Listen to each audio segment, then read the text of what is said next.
السلام عليكم. النهارده هنتكلم في سلسلة علم ابنك عن قيمة مهمة جدا وهي الأمانة. الأمانة مش بس تحافظ على حاجة اتأمنت عليها، الأمانة كمان بتكون في كلامك وأفعالك ووعودك وكمان في شغلك وفي دراستك. الأمانة لو غابت كل القيم الحلوة بتضعف، عشان كده مهم جدا نحافظ ونعلم أولادنا الأمانة من هم صغيرين لحد سن المراهقة. فلو هنتكلم عن الأمانة من سن صغير من 3 ل 7 سنين، هنا يعني إيه الأمانة أو يعني إيه نعلم الطفل معنى الأمانة بمفهوم بسيط.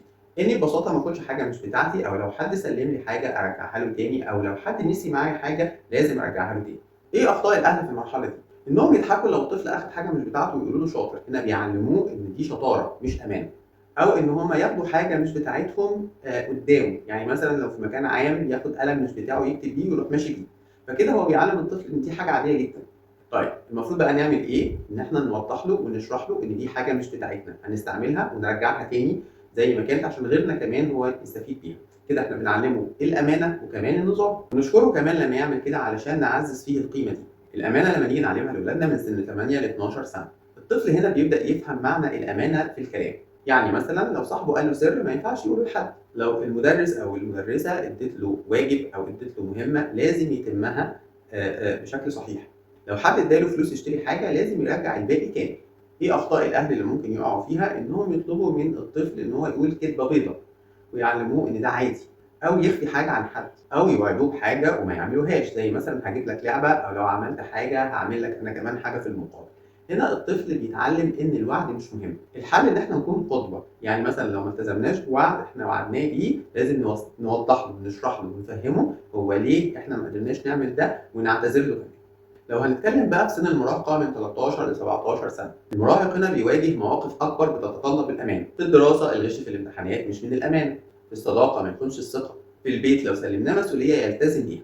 الأخطاء اللي الأهل بيقعوا فيها في السن ده إنهم بيفرضوا الأمانة بالقوة والعقاب من غير حوار، وده بيخلي المراهق يتهرب، أو إنهم يشكوا فيه دايما، يفتشوا في حاجته بشكل مستمر ومن غير سبب، وده بيضعف ثقته في أهله وفي نفسه. طيب إيه الحل؟ الحل في الحوار، إن إحنا نوضح له إن الأمانة دليل على الرجولة والنضج. نديه مسؤوليات صغيرة زي نديله ميزانية بسيطة أو مهمة في البيت يعملها، ونشجعه كمان لما ينجح فيها. الأمانة في المواقف اليومية بتكون في البيت إن إحنا بنحافظ على حاجتنا وحاجة غيرنا. في المدرسة الأمانة في الواجب والأمانة مع المدرسين. مع الأصحاب الحفاظ على الأسرار والوفاء بالعهد. في الشارع الأمانة بتكون في التعامل وعدم الغش وعدم الكذب. مع القرايب بتكون احترام الثقة لما حد يقول معلومة أو يدي حاجة. أنا هنا عاوز أقول شوية رسايل للأهالي. أول حاجة إن الطفل بيتعلم الأمانة بالقدوة قبل الكلام. تاني حاجة الوعود الصغيرة مهمة جدا لأنها بتبني الثقة. تالت حاجة إن التشجيع على الأمانة أهم من العقاب على الخيانة. رابع حاجة إن إحنا بنعلم الطفل إن الأمانة بتخليه شخص محبوب أو موثوق فيه. وبرضك من الحاجات اللي إحنا نعملها مع ولادنا إن إحنا كمان نروي لهم قصص عن حياتنا إحنا وتصرفاتنا، بإن إحنا المفروض نكون قدوة ليهم، ونروي لهم قصص عن الصحابة والأنبياء.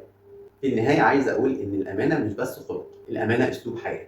لو علمنا ولادنا إن الأمانة في الكلام وفي الفعل وفي الوعد وفي حفظ الأشياء، هنلاقيهم شباب صادقين ومسؤولين وقدوة لغيرهم. وخلي شعارنا إن الأمانة أمان. ونتقابل بقى إن شاء الله في فيديو جديد بقيمة جديدة من سلسلة علم ابنك، وأشوفكم على خير أو نتقابل على خير، والسلام عليكم ورحمة الله.